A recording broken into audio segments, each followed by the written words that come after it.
I'm back with another video, and I just want to say that I appreciate the love and support I got on the first one, but each day, we're just going to keep on getting better and better and better. I just want to touch on a thing that has just been on my mind as of late, and it's about people who try to fit in, and especially on my Instagram, like this guy is being, performative. This guy has got an image. He's too performative. He's joining a run club. He's doing this and this.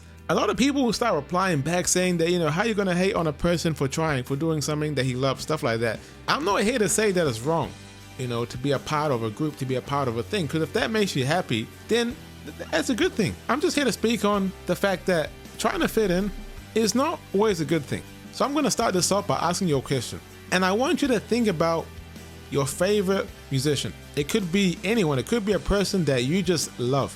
It could be Travis Scott, Bruno Mars, A$AP Rocky, and I want you to just think about what is the one thing that you like about that musician. It could be their voice. It could be, the way that they act. It could be even the clothes that they wear. And I want you to ask yourself, do you know any other artist that has that same trait? And the thing that you'll start to find out is that a lot of these artists, they have their own kind of style or their own kind of swag.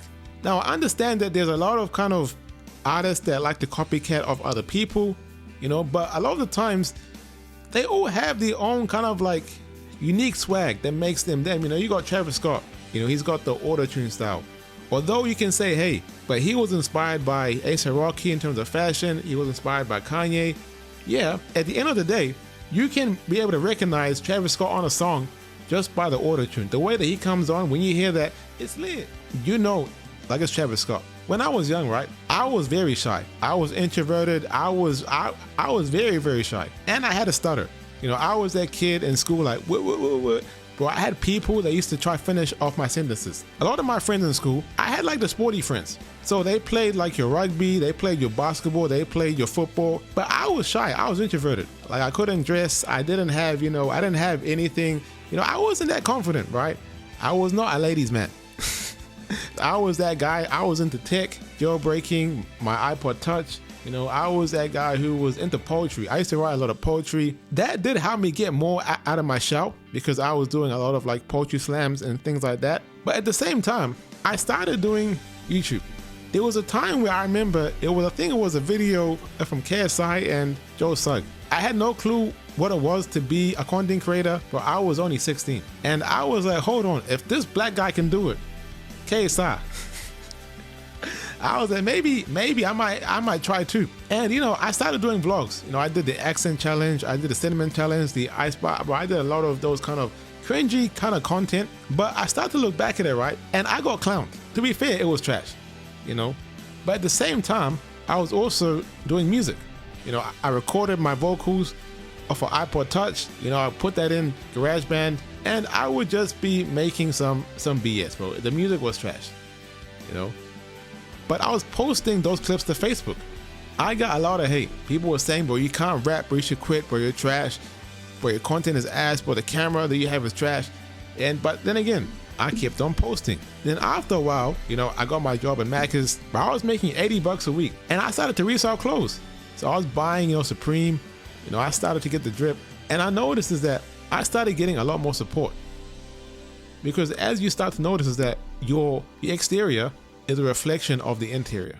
So if you start going to the gym, you start trying to work on yourself, you realize that how you look on the outside is a reflection of who you are in the inside.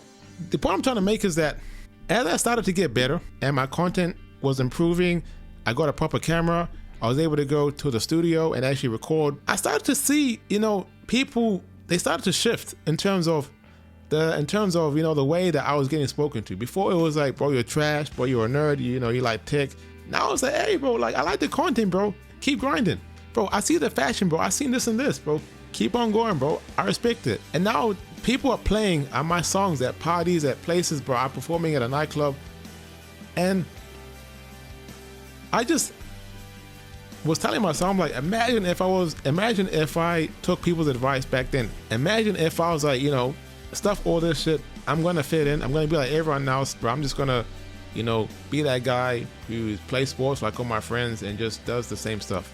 I'm not saying that playing sports, bro, I love playing basketball, you know, but I'm just saying it's like, I would have not been able to grow to the person I am today if I would have taken people's advice, you know. And people don't seem to realize is that the people that you hang around with, they seem to influence you a lot, bro, a lot. But there's a lot of things that I do because of my friends. And there's a lot of things that my friends say, hey, you've even inspired me to do this. Or like I learned this from you. That's why I always seem to say that your circle is very, very important. The people that you hang around is important. If you hang around people that will influence you to do bad things, obviously, you know, I'm not saying that you'll also be a bad person, but it's quite hard to stay away from all that drama when that's who you hang around. But at the same time, being unique or being the weird kid or being the nerd or being the guy that, you know, feels like he's like an outcast, it's not a bad thing. It's a blessing in disguise. Because at the same time, right, a lot of the people that I meet, they tell me that they like the fact that I'm different. They like the fact that I'm unique, that I'm not afraid to be myself. A lot of people, especially from where I'm from, they're afraid to be expressive. You know, they're afraid because they feel like, you know, they're gonna get clowned. They feel like they just won't get that love and respect. And a lot of people, to be honest, a lot of people, they do seek validation. And I gotta tell you that, hey, the outside world, or the people that you try to please, or the people that you try to fit in for, they're not gonna help you to reach your goals. And if you spend your life trying to please people on the internet, people online, they're not there with you in real life, you know? So you have to focus on what you gotta do. There's a reason why, especially when it comes to jobs, you know, and I hate to use this because, but the job market is terrible. Jobs don't always hire who's got the most qualifications. Sometimes all you need is that uniqueness about you that gets you over the line. I was maybe 17, maybe 18, and I was applying for a job. You know, I was tired of working at McDonald's. I applied at a paint store. I went to the interview and I didn't get a job. So, you know, I was like, all right, cool. I applied at another location. And it's that same manager who interviewed me at the other branch. So I did an interview and she's like, hey, welcome back. And I was like, oh, this is a little bit awkward, but you're like, welcome back, sit down. And in the end, she said, hey, the reason why I didn't give you the job the first time is because you're too shy, you're lifeless, you seem dull, and you lack enthusiasm.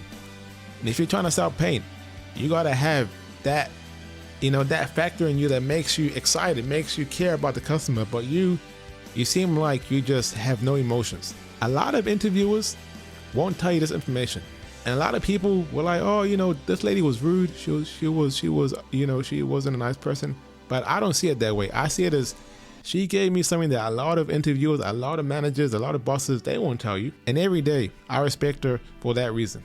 A lot of people, they will tell you to be yourself. And when you are yourself, they say, hey, maybe not, maybe don't do that. Maybe don't do that. That's the main reason why I always try to preach and practicing solitude. I'm not saying that you gotta be like in hibernation and be in a bat cave and don't go outside and never touch grass. I'm not saying that. I'm saying that learning how to be alone is a strength that not many people have learned to master.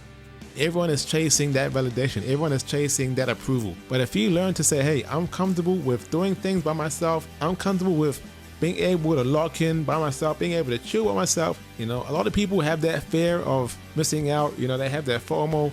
Like, oh, like I wonder what my friends are doing this week. You know, I wonder what this and this are doing. But at the end of the day, right, the more you try to fit in, the more you lose the version that you once had. Is that a bad thing? Not always, but it can be.